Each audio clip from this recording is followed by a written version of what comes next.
Ladies and gentlemen, thank you very much for joining us and sharing with us your valuable time. We would now like to open the 20th CSIS NIKKEI symposium toward a new Indo-Pacific security architecture. Now, live streaming and the live audience, we have a hybrid format for this conference.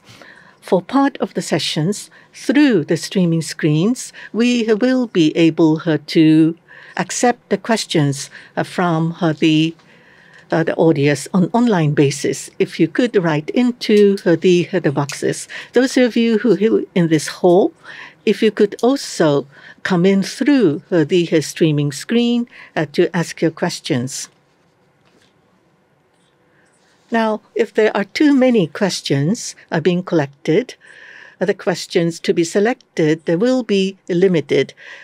If I could ask your kind understanding for this.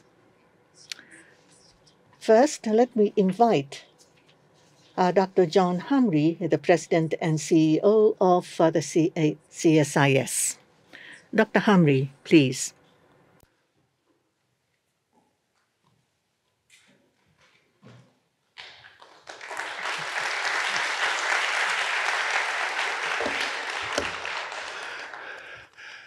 Good morning to all of you. Thank you for coming. This is wonderful to be back in Japan. I always think of Japan as my second home, and Tokyo is my second home, and it's really great to be here. Thank you very much.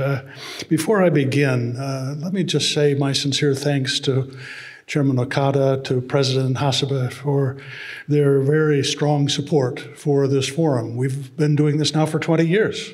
And it's because of their strong support. And prior to President Chairman Okada, we had Chairman Kita, and I see my good friend Chairman Sugita, who is here. And it's just wonderful to have a chance to see you. Thank you. We're delighted to have all of you here.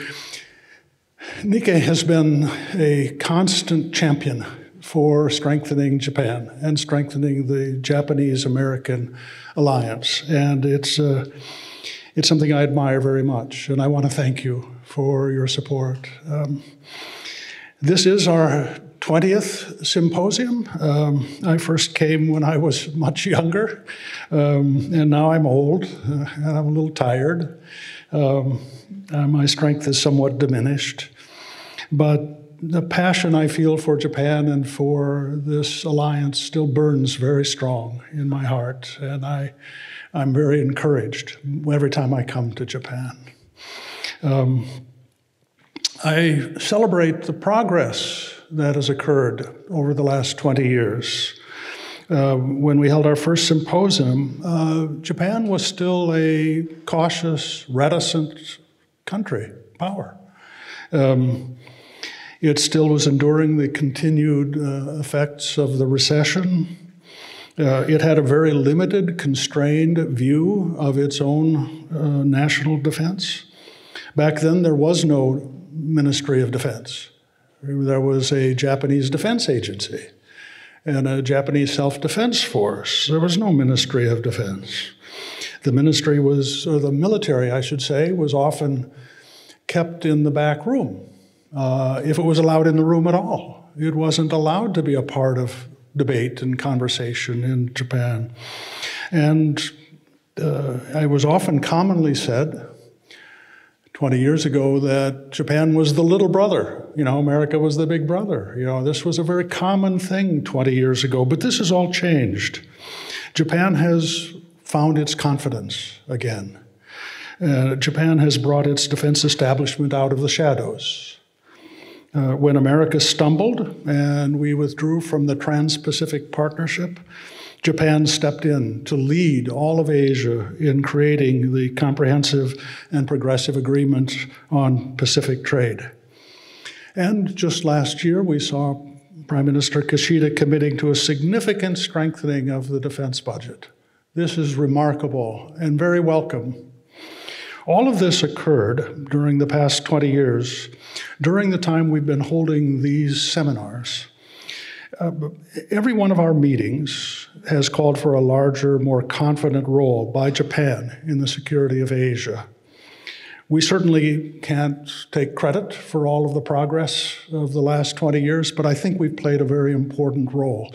And again, I want to congratulate NIKKEI for being a leader for strengthening Japan's security. This makes me very proud.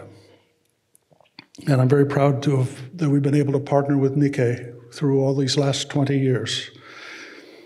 Now we have new issues to discuss. We have new problems to solve, new opportunities to develop together.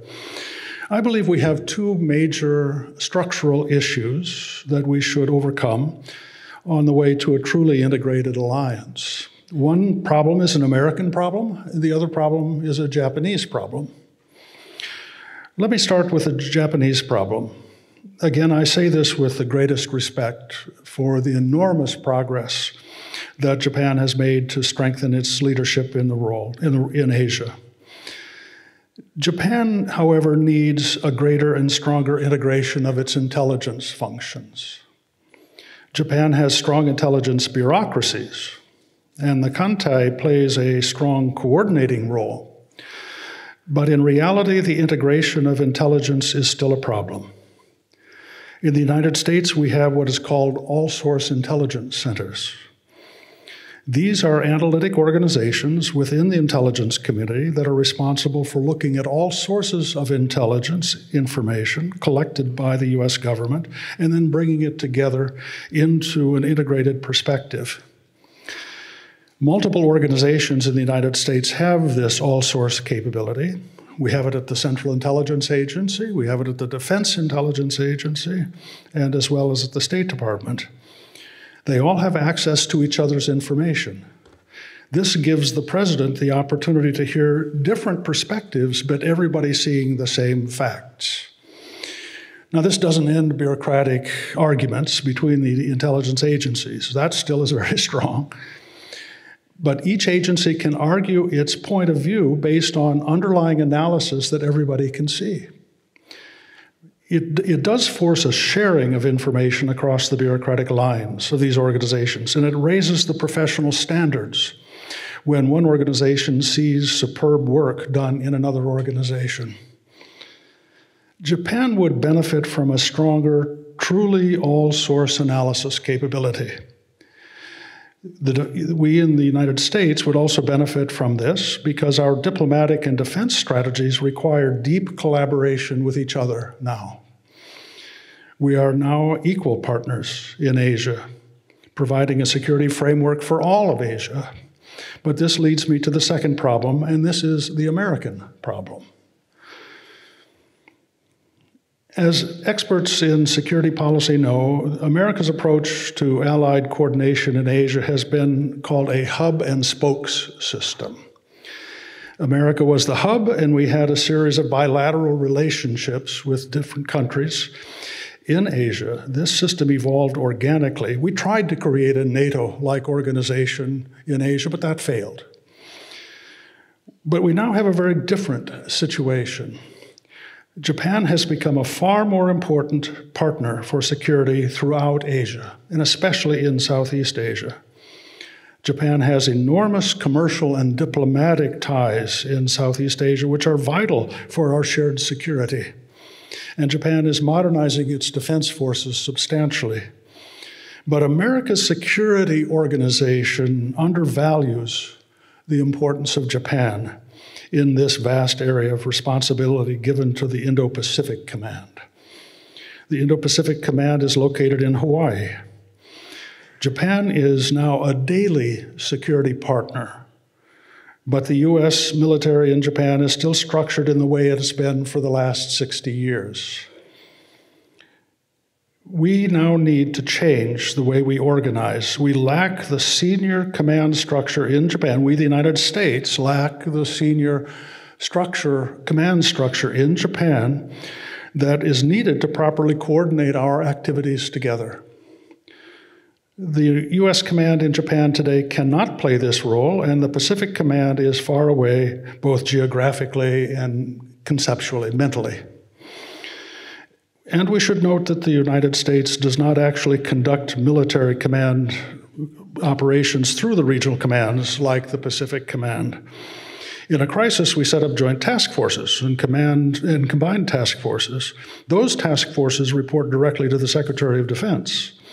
The regional command keeps track of things, and it helps where it can, but the war is actually fought by a task force commander, not the regional command. If we are forced into a Taiwan situation, we will need intimate coordination between Japan and the United States. And I believe that that requires a standing senior operational command structure here in Japan. This is analogous to what we have in Korea, although it can be adapted to the particular characteristics of the US-Japan alliance. I don't personally believe that the Pacific Command has either the mental framework or an operational structure to coordinate the diplomatic, military, and political requirements with Japan and other countries in Southeast Asia from distant Hawaii. The regional commander would have to have daily and instant connections with the US ambassador and with the Japanese defense minister and foreign minister. I don't believe that we can do that with the current arrangement in faraway, balmy Hawaii. So let me conclude by again thanking the leadership of NIKKEI for their constant support of this very important strategic dialogue. We have made significant contributions to strengthening the alliance during the past 20 years. And let me thank all of you, our audience, both here physically, the audience in the room, and the virtual audience that is joining us today. You have demonstrated consistently the strong interest that Japanese citizens have in a strong defense. Let me thank our Japanese speakers and our American speakers who have come such a long way for this important discussion. We've accomplished a great deal together over the last 20 years, but we have very important responsibilities ahead to strengthen this alliance to ensure peace for our children and our grandchildren. Thank you very much for coming today.